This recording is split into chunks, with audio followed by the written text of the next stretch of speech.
Please. Councillor James Alexander, prospective Labour MP for York Outer. And from your experience, does York have suitable leisure facilities and sports facilities for its population? I don't think it has at all. I actually did a study into the number of swims that had been lost since the Barbican was taken off, and I realised that there is no new swims. That amount has actually just been lost, and therefore we need more swimming facilities within the city. And also, what I find, because I'm also the Children and Young People's Champion of York, I'm concerned that we only have 10% of the facilities required for teenagers for a city this size, and so therefore we need to actually, build new and improve existing sports facilities just to fit the existing population. But in terms of professional sport in the city, York City FC and York City Knights, it's about the best way to inspire people to get into sport. What do you make of their position in the city? I think their position is not recognised for the importance that it can be, and we've only got to look at Hull and what happened there with a new purpose-built stadium that a lot of people said was a white elephant, it shouldn't have been built, and the rest of it. And Hull got into the Premiership. Far more people are getting involved in sport, and therefore we need to look at the forward vision of where we want this city to be as a sporting city. Okay. Do you back the plans for a new community stadium? I do. I mean, my party backs the new community stadium 100%. We do feel that there's been a lot of inactivity over the perceived project. We feel that a lot of people saying they're backing it, but there's no kind of gumption with it going forward. There seems to be a lot of undermining of the optimism that it has, and we only have to look at other projects within the city, like the proposed swimming pool at the university, how difficult it's been to get that off the ground. How York has an inability to deal with large-scale building projects. So if you back it, what have you done to push it through council? Well, my party colleagues, we have a group policy, because I'm also a councillor within York, and we have a group policy of backing the stadium, and our group leader has actually had a lot of meetings with the people involved in the actual project, and we've said that we'll give them backing. We've looked at the possibility. So, but what form does that backing take? Well, we've looked at possibilities of being able to have long-term loans from the City of York to both the football and the rugby club to get this off the ground, and then that repaid back over so many years, and we are looking at the finances of that. But obviously, for a community stadium to be successful, it needs to be viable outside of match days, and therefore it needs associated facilities with it. Personally, I quite like the idea of investigating a swimming pool with it. I'm committed to a city centre swimming pool to make up for the loss of swims that we've had with the Barbican, and something in conjunction with that I think would actually be quite helpful. So do you support the use of public funds? I do support the use of public funds. I think as long as it's a loan given to the clubs, because obviously it's public money, will have to come back into public funds once again.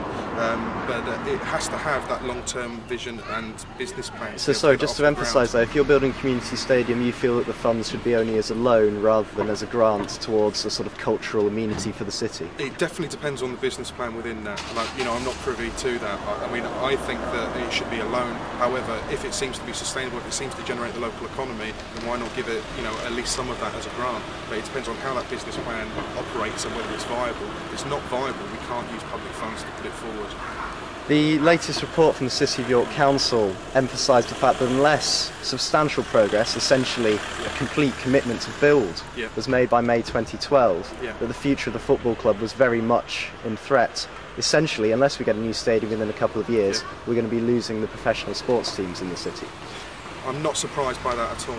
I think they are in a very precarious situation, and I think that everyone needs to get round the table and have proper agreements with finances that are backed up, rather than just having meetings saying that it's going forward.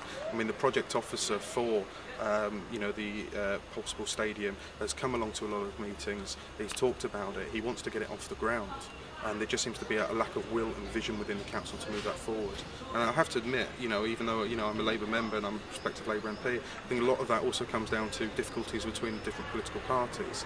If they actually realise outside of the party political interest why this is important to York, we might see some better progress. So how do we make them do that? What do you guys as councillors, what do you as prospective candidate need to see from the people of York? They want the stadium, how do we make it happen? Well, I think the way to make anything happen within York and within the current process is by having large-scale campaigns, lots of petitions, lots of emails, write to elected representatives and show in the local media the exact feeling within the city of why this needs to get off the ground. And when it reaches a critical mass, the political people within York do actually listen, admittedly under a lot of public pressure, and I would like to be a part of that campaign moving that forward. Is York capable of seeing through a big project? I would like to say yes, and I think that York is capable, but I don't think they're possibly capable in the short term. I think we've only got to look at Hungate, where we've lost over £4 million. We've only got to look at the Barbican, where we've lost £2 million in the sale. We've only got to look at the My Place scheme, which I was pushing forward for purpose-built youth facilities. You know, we failed to even get the bid in on time. You know, all of these large-scale projects that are happening across the city, not one brick laid, and millions of pounds are being wasted.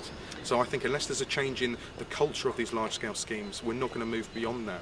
There seems to be very much a perception within a lot of reports that come forward based on these projects that, oh, this is York, it's difficult to get in planning permission, we have, you know, a heritage city, we need to make, you know, it's difficult to make these changes. So is it about time we considered this community stadium as a cultural asset, as something that needs to be built within the next couple of years? Well, I would agree with that, but the thing is, we also need to make sure that we have the people in place within the council and so on to be able to move forward and say, this is a large-scale scheme, this is what we have to do. At the moment, I feel all we're getting is excuses over every large-scale building. But unfortunately, at the moment, it's not a case of moving forward of redoing the council. We've got to act now, or else there's not going to be a football team, and that the rugby team will be stuck out at Monk's Cross. Yeah, I completely agree with you, but the problem is, unless we sort out those what I see as staffing issues within the council, and until we actually get the political consensus for this to move forward, then there's not going to be that financial backing of public money into that system to be able to build the stadium in the first place. Do you think we're going to see a stadium within the next 5 years? I would like to say yes, although I have to admit at the moment I'm not very confident. And why should the sports fans of York vote for you as their candidate? Well, I think anyone who looks at me realises I'm not exactly a sporting person. However, I would like to say that I am committed to the stadium. I think it could be a fantastic economic driver for this city. And we've only got to see, you know, as I said earlier, what happened with Hull and how that's transformed their sports provision and the enthusiasm of young people in sports. I mean, I'm also chair of the Health Scrutiny Committee for the city, and we've been looking at, you know, childhood obesity rates. All of this is linked to an enthusiasm in sports and investment in our sports infrastructure. And unless we tackle those kind of issues, we end up with greater health problems in later life anyway, which then cost the taxpayer money anyway. So we might as well sort out the problems now while having an enjoyable and successful football and rugby team.